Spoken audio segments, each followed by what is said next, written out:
Hello everybody, and welcome to our next coverage of the LEGO Nexo Knights TV series. This time we're going to be talking about Episode 3, The Power of Merlok. Joining us today is myself, Messina. And Kahi. And the XX Trooper, for the first time ever. Yeah, first time ever being on one of these TV show coverages. How's it going, X? How's it going with you today? It's going pretty good. I really like the series. I watched the two first episodes a couple days ago, and I watched the last one 5 hours ago, I think. But fantastic. So I'm ready to do this coverage stuff. That's great stuff. Sounds fun. All right. Well, standard practice. A little bit of a disclaimer. For those who are just now joining us for this series of ours, this is not us streaming the episode. If you actually want to watch the episode, you have two avenues. You can do the proper thing and wait for it to air on TV and watch it to support your favorite company, LEGO, or you can check out the link below in the description where you can find the episode for your viewing pleasure. You don't need to harass us about it. This is a review. We're going to talk about it, we're going to give our thoughts on the episode, and that will be the end of that.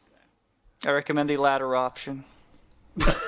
I mean, let's face it, right? Listen, if LEGO put these episodes up online, we would be like, oh, sure, totally. They actually did post the first two episodes of Nexo Knights to their YouTube channel, believe it or not. They really did. Mm-hmm. Well, good for them. Online media is the place to go. Yep. So this is the future. First and foremost, since LJ is not here with us today, the mantle of recap responsibility falls to me. So you can look forward to the reviews coming next week. No, I'm kidding. I'm just going to recap this episode for you real quick. So, Episode 3, The Power of Merlok. It starts off, and the Nexo Knights are battling a bunch of lava monsters, I guess is what they're called. But since we saw this exact same thing play out last time, it was pretty obvious to guess that it was just a simulation from word go when I saw them, failing horribly. So I was just like, oh, they're training, and they're an awful, awful team. They are not good. So, they wheel in the wizard Merlok on his platform, and he's glitching out everywhere because I think they said it was a power issue. They couldn't actually get enough power to the platform to sustain him. And also their Nexo powers can't be transmitted properly because they don't have enough bars. The Wi-Fi isn't strong enough. Their cell coverage is I a little love that Wi-Fi thing they have going on. They actually explicitly say Wi-Fi in the series as well. It's pretty great. So that's a problem. The Nexo Knights are not having a good time. So then we cut to Jestro and the Book of Monsters, and they're just standing in the middle of nowhere while their monsters pillage and plunder everywhere. Jestro's having a monologue about how he wants to be evil, but he needs to train more, and being an evil trainee doesn't sound that threatening. And it's funny. The comedy is on point with these two, just like last go around. It's pretty funny. So eventually they opt to keep causing mayhem and destruction, and then we cut back to the Nexo Knights. Merlok's freaking out. They're trying to figure out the power issue. And then they have this really funny exchange with Clay and the rest of the Knights, where he's trying to give them, battle strategy and battle tactics. And he's like, you need to read the manual and do this specific formation. And they're all, either just really irritated with him or about to fall asleep. And it was a funny bit of character moments. So then we keep progressing. They need to get to this town way out when Jester's going to attack this place soon. He's going to try to take out the water supply for the kingdom. This town actually processes all the water and distributes it to everybody, so they're going to try to hit this town. Nexo Knight needs to go stop him, but they need transport. So they take ye old royal RV, which they promptly remodel and remake into a Fortrex. From to go RV stop to Jestro. Fortrex. Yep, pretty great upgrade. And also my favorite line so far in the series, which is you hipster people and you're naming things. I didn't get that line. I think I heard hipster, but I thought I heard it wrong. I was just like, did they really say hipster in this? It's either hipster or non-hipster people. Either way, it was funny. That girl Ava is my favorite character. Yep, and the So Nexo far. Knights all get their vehicles, so this is officially a LEGO TV series where they all have crazy vehicles. So, the Knights roll out to go stop Jestro. They introduce them to the Fortrex while they're being rolled out, and it's got a bunch of amenities, specifically a robot chef that I found hilarious. That was probably my favorite segment I of that really need that sequence. minifigure. I think that minifigure exists, too. I think it's in a set. It's in Fortrex set. Amazing. It's the most expensive one, so. So eventually the Knights They emerge in their fortress, they're at where Jestro is, and the monsters are attacking the town. They come out, they start fighting, antics ensue, but then they try to get their Nexo powers, and the Wi-Fi is still terrible, so they cannot get their powers. And because the Knights apparently are not that great at combat, so they have to rely on these crutch powers to do anything, they're basically getting completely wrecked, just like last time. Crutch powers. Yeah. Hey, Crutch Powers! Okay. The Adventures of Crutch Powers.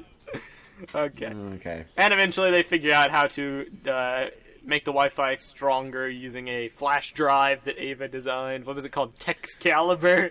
Techcalibur, something like that. Techcalibur. They get their Nexo powers. They completely wreck Jestro. In other news, the sky is blue and times are happy. And, well, the episode ends there, pretty much. I still can't get over how crazy this theme actually is. Like, they're taking this technological side to the 11. I'm just like, here they're talking about Wi-Fi, and like they are literally downloading these powers. And I love how like when they like come out with the cars, and the book's like, oh come on, you got cars, you privileged, like pampered. He's like, I can't, come on, really? It was pretty great. I didn't expect it. they would actually have stuff like Wi-Fi and cell service. I thought, like, right. It's really hard to like know this from these, like know what's going on from their perspective. I'm surprised that Lance spends so much time in that club, man. Club Medieval sounds like a great time. Club Medieval. Yep. I think if I had to pick the best thing about this episode, it was the Knights' interaction. I think it was very on point. All of their scenes together where they were talking and doing stuff, all their personality traits were on display, and it was actually funny. The dialogue was well done. The character interactions, I believed them. I believed these guys are a dysfunctional team. It made perfect sense. Especially when they were being dysfunctional. Yeah. Especially when they were being introduced to the Fortrex and, like, they had stuff like the chef, and then Clay had that room where you could, like, train, and he was like, this is like a toy store to him. Right. And then, like, oh, here's the downtime room when we have downtime, and Lance is like, but there's always time for downtime. It's like, I just love that they had put some backstory on the Fortrex. Yes, that was also cool. I appreciated that. But, now I'll let you guys go first. What did you guys think about the episode and the series so far, since you weren't on the last coverage? Right. I really like this episode. I felt like I watched the first two when they came out, and obviously I was talking. I had that whole interview with the guys who did the show. I feel like these characters are more realized in the beginning of the show than I expected them to be. From like from the avenue of like Lego shows and how Lego perceives things. Like, even in Bionicle right now, we don't really know too much about, like, say, the Protectors, right? What are Protectors' characters? There's one that can tell the future with his feet, and that's about it. Everyone else kind of, like, acts the same. But right. All these characters, I can see them being, well-defined and acting and interacting with themselves, and it doesn't feel like you could just switch one character out with another and it would still be the same dialogue. I feel like you can do that a lot with Disney Bionicle, but with Nexo Knights, and I think, also with Ninjago, these characters are very well-defined. They have room to breathe. They have room to develop. So that's great. I do have, like, as a computer science student, sometimes they talk about computer stuff, and you're like, that's not how that works. But it's okay. It's a kid show. Like, CSI does it all the time, where they're like, oh, no, we gotta have two people on this keyboard. We can hack both ports at the same time. And you're like, that's not even, okay. That's not how it goes. These guys are downloading powers in their medieval armors from Wi-Fi, so... Well, yeah, but a lot of it does make basic sense. Merlin 2.0 being the operating system for the thing kind of works. I don't know, like the pedestal versus plugging it into a flash drive. I don't know how that would work, but I do think that Techcalibur should be the name of our first hard drive that we buy as a company for our studio. If we ever like an external hard drive, we can use to transfer stuff around. That. Yeah. Definitely, we're calling it Techcalibur. Proof. And the thing that I do like about this show as a whole, outside of that, the obvious like aesthetic mix, the medieval and the future stuff and all that coming together, which I feel is really cool. I like that we finally, and I don't even know if Ninjago can do this, so correct me if I'm wrong or whatever. Okay. Do you guys know what the Bechdel test is? The Bechdel Test? Yes, or maybe it's the. Let me look up and see how you pronounce this. Yeah, Bechdel, Bechdel. I may have heard of it, but I'm not completely sure. So I'm Okay. Yeah. Well, from what I remember on TV tropes, I believe it's a test within a realm of media where you have three women in this thing, and they talk to each other. They have one conversation just between themselves, and it doesn't include. It's not about a man, or it doesn't include a man. And that's a thing. That's the kind of like, oh yeah, these people are characters, and it's like an added trope, an added test of fiction. And this show is the first one I can remember coming out of Lego where it can pass the Bechdel test, as far as I believe. And I don't know if Ninjago or I honestly don't think Bionicle ever did that. Well, Bionicle's always had like maybe one or two female characters on screen. Right. Some versions of the test say done two it with or like three. Nia and then Misako and then Pixel, but Pixel got killed and turned into an AI. Oh, okay. Whoa, Well, spoiler! wow. Yeah. Spoiler Just alert. right out there. I haven't wasn't watched a any plot Ninjago, point. man. It was like, Okay, oh, but okay, yeah, okay. this one we have Ava, we have the Queen Macy. and Macy. Right. Yes. I Thanks. love Thanks, Axe. Macy so much. Macy is really cool. I do love like that Macy. character. I love the Queen. I'm actually really ecstatic about the Queen because how often do we have moms in shows nowadays, like in kid stuff? Usually we don't have any Ninjago. parents at all to begin with, but like Ninjago. moms usually always die first. And I like how the king is like very conservative and maybe really worried, and then you like have the queen in the background who's doing like ninja stuff on screen. Well- It's great. Right, like I like that. I like the Queen doing that. I also think that the King has to he's gonna be pushed into a corner, and then he's gonna come out super courageous and stuff. Because if you've seen the sets, there is one thing called the King's mech suit. Yep. Oh. Which I assume that at some point he's they're setting up maybe he's a little he's a bit more conservative, he doesn't allow that kind of stuff, but I think when push comes to shove he'll really step up for his family, and I'm looking forward to that. I like that they have this family dynamic there alongside the dealing with the characters. The one thing about this series actually that brings some more character to me is actually not the characters themselves. Because the characters are normal archetypes. There's the nice guy or the leader guy, and you know all of those, right? But usually in all these Lego themes, that we have all these vehicles, and there's no telling what their origins or what they're for and everything. But this show, what they did with the Fortrex, they brought some character into that set. So if I buy that Exactly. set, then I Right. have a story behind it, and that's something that's never been there before in any theme Yeah. for me, except for Bionicle. Because for example, Lego Alpha teams, there was a lot of waves of that theme that there was just, here's the bad guy vehicle and here's the good guy vehicle. There's nothing more to this than that. So that's something that I really liked. That was really surprising to me. You're That is completely true. right. Lego usually markets vehicles in the action themes a lot more than anything else. So there tends to be a lot noticed. of them with no plot relevance. Yeah. Right. And I do like the idea. I've always loved the idea of having a mobile headquarters and stuff. I love it when they do it with Firefly, where they have the ship and the ship can go around. You have all these rooms in the ship, and I love that they're doing that with the Fortrex. And I immediately, as soon as this episode was over, I went and looked at that set on the Lego shop at home. You and be want it. What's included in here? I really want that set. It's- It's $99. Probably not gonna get it Yeah, you should anytime get the soon. Final Flight of the Destiny's Bounty if you were going to buy that. Yeah, right. I would like to have the Ninjago Temple. Honestly, that's always been my dream expensive set I need to buy. When's your alongside birthday, the Death Cody? Star? My birthday is June 6th of this year. As is every year. Oh, so. okay. This year. And Last yeah, year they kinda this year and skipped every out. year after that. So yeah. Amazing. What'd you think of Wow. the small robot knights? AKA I think they're okay. Honestly, I would say that they're probably the weakest part of the show for me, if I'm being completely honest. They're Yeah, there I for don't. slapstick comedy. They went for slapstick comedy. It works sometimes, and other times I'm like, oh, I'd rather see the characters do something here, Which is again, I guess it's a strength on the characters that I want to see them more. But I don't know. I don't hate them or anything. But if I had to had to be like, oh, something you should cut out, it would probably be those robots. When they're funny, but when sometimes they're just like taking up time.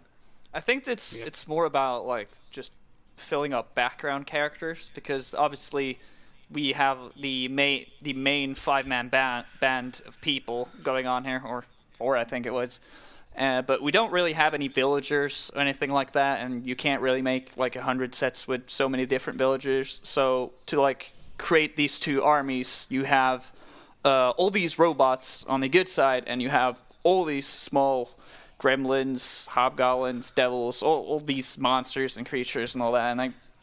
That's true. And Yeah. as you've seen on the internet, like a lot of people are like building up huge armies, and like you're seeing that in the show, and Definitely. make your own army.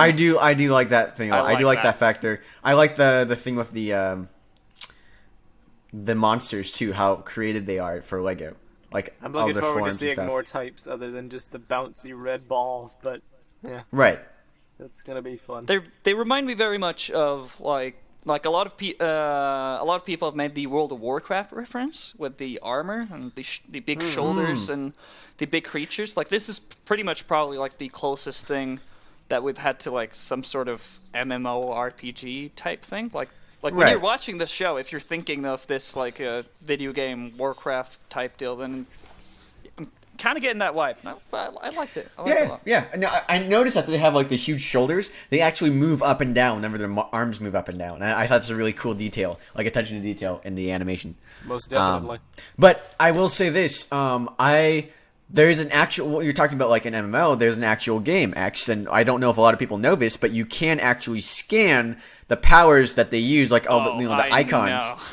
Into your game, which is really cool. I like that aspect of like tying all that stuff together. I haven't tried I've been downloading the game to play on the iPad, so I haven't actually played it yet. But I played it at New York Comic Con, I guess, for for a couple moments there. There's some footage of me doing that.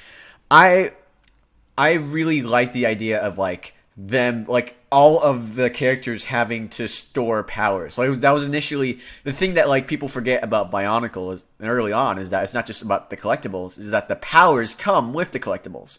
There wasn't just like when you collected the mask, you didn't just get like a mask just to like for the mask's sake. It was a different face and it gave you a different power. And I feel like Bionicle kind of lost that later on, where they were just collecting stuff for stuff's sake. Like some people will be like, "This is my collection of Zamor spheres," and you're like, and especially kind of like I would go cares. so far as to say G2 masks are also kind of like that. Like, oh, get the transparent neon green Skull Scorpio mask and the clear How and like the gold Skull Spider mask. They don't do anything. I've always I remember as a kid that was important to me that like these things did something. And like granted, I get that it's just like a thing in marketing.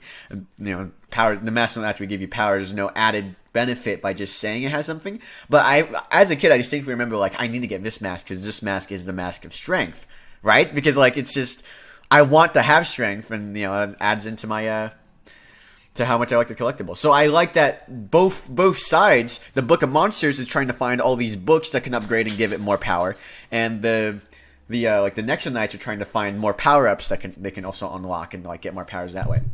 Most definitely. How does the scanning thing work? Is it just like by like camera? So I think it's camera. Yeah, but can you scan? Do you have to have the physical thing itself, or can you like just scan off a picture of the internet? No, you can. I believe you can just scan it off a picture of the internet. Yeah, because I think so. I've seen like threads of people where they're having these huge overviews of absolutely every Nexo power ever, and they're just like collecting this in like a big collection so that you can have it on one image, so you can use all their powers. And people are after this. I think this was a successful gimmick on their part, and we're also definitely. We also have these small like bags with like one minifigure and a bunch of accessories, which they've done similar stuff to that before, but they're right not now small and they're not bags. Listen, They're tapping into $10. the collector bug is one of the gold mines of like doing anything for kids, because kids will like get into that. Freaking, they're like, oh, I'm all the Pokemon, I'm gonna catch them all, I'm gonna grab all this stuff. freaking Beanie Babies or whatever. It's just like that's once you get into that collector bug when you need to have certain things, you start buying and buying and buying. I like just you look can't at believe, Bionicle. so. Yeah, exactly. Yeah, but I really Some people here have the entirety of Every G2 set everything. So far, and I wasn't playing. I never did that for Hero Factory. a lot of people are doing whole connections and things, but this time around they completely just 100% dropped the whole like some spinjitzu or something spinning or something like that. So like people who just want the parts or something, they can buy these minifigure packs and they'll get a bunch of parts. Yeah, that and is a good minifigure. point. I like those packs, Ninjago yes. had the spinners, Chima had Speedors, You'd Nexo get Knights has nothing. You'd get a lot Which of I like like better, honestly. I like just getting the minifigure and like a little yeah, stand. that's what I was getting into because like I see myself just buying this just because it's also a really nice display piece. It's cool. I would like this. honestly speaking, like if Ava had her own pack, she's the only one of those the main characters aside from like the king and queen that doesn't have a battle pack. I think Robin does have one, but Yeah, she does Robin not. has a battle pack, and Aaron, Lance doesn't have one, and Axel doesn't have one. Oh yeah, I'll that's get true. them in the summer. But I think the There's reason why he another didn't way, do but that yeah. is because Axel would be like the most bought out of all of them. I'd love to have that giant minifigure like Yeah. yeah, thing. yeah. So, For so everyone who they wants, might be saving him. for everyone who wants to buy the Fortrex or go on Bricklink to only get the Axel minifigure, just wait until summer. He's coming out as his own ultimate pack, Oh, is and he? you just could buy. Okay, cool. Is Ava going to be there too? I don't remember the list, but I know that Axel is there, Lance is there, and a Torch character or some kind, which is it's a guy who's just in flames or something. There's a lot of cool stuff here. There's Fair enough. Yeah. Well, let's dial it back a little. yeah, Sure. yeah. All right, yeah. We're talking about episode 3. I wanted to say one more thing before we end this coverage, and that was Okay, all right. I really liked the episode 3, for the reason that it's just becoming increasingly clear to me. It is true what you said earlier, X, how the characters aren't necessarily anything special because they follow pre-established archetypes. But Again, at the same time, It's a kids show. yes, it's a good show. But at the same time, I find myself more attached to these characters already than I was within an entire season of Legends of Chima. And I would argue that it has started off with a stronger character lineup than Ninjago did as well. Right. No, I'll agree Speaking- there. Speaking like of they've hit the ground Chima, running. speaking of Chima, did Oh, anyone- yes, did yes. everyone saw the Chima cameo, right? Or I did reference? see I did not see it. Did no, you not I did not. see it? Oh, No, I didn't Tommy, see it. It was when they were like doing the simulation of like the room. It can be like whatever you want it to be, and they showed a jungle, and then they showed like a plain area, and then they showed the lion temple. Oh, you know what? That completely slipped my mind. I remember you now that you mention it, but man, that completely passed me by. Well, if you haven't seen it, you should totally go back and watch that episode again. Yeah, it's a really cool. And one little thing that I'd like to mention, I'll try to be really quick on this, is that I've never watched. This is the first like Lego show that I've sort of gotten into and feel like I want to follow and stuff. And the animation style and quality was kind of weird to me at first, but I think it's grown on me. But it's sort of weird because it looks like Lego, but sort of not. Yeah, I get you. I think like one of the main things for me is that like all the like the Fortrex and all that stuff, the sets, they aren't made of Lego. Like I didn't really notice this in the Lego TV shows until I saw the Lego movie, where like literally everything's made out of Lego, and I was like, hey, you know what? There's not a lot of Lego stuff in the Lego shows. No, not Really really. think about it. They're They're all jarring, like but just when normal you watch, models. Like 3 entire shows, you get used to it after. Yeah, I'm sure. I'm sure you will. I'm understand- just wondering if like that could be like a texture thing where you It's could just like apply a understandable Lego though because texture of to it. budget and details and all that. But I think they've made a good job of making the vehicles recognizable. Like through Right. all of the 3 episodes I've seen so far, every vehicle that's supposed to resemble a set I've recognized, and I want those sets a lot now. I do Are as you well. going to buy them, X? I am indeed going to buy them and hopefully review them. So Well done. Well, nice. Shall see. Alrighty. Well, I think that's about all for our coverage of episode 3 of Nexo Knights. I think everybody here enjoyed it to a degree. You should go check it out. Put your thoughts on the episode in the comments section below. Or even go on the TTV Message Boards at board.ttvpodcast.com. We have a Lego section. You can talk about Nexo Knights if you would like to on our boards. Lots of fun times to be had, I think, as this series goes on. But you can expect consistent coverage of it whenever the episodes air. If I am thinking about this correctly, we should have several episodes over the next couple of days that we will be reviewing. In fact, I think we're going to have one even later today. We'll be recording another one. Okay. So, the new one came out? Alright, I'll have to catch up on that. So, we'll see you all next time. I'm Message. I'm Kahi. I'm the XX. Farewell, everybody.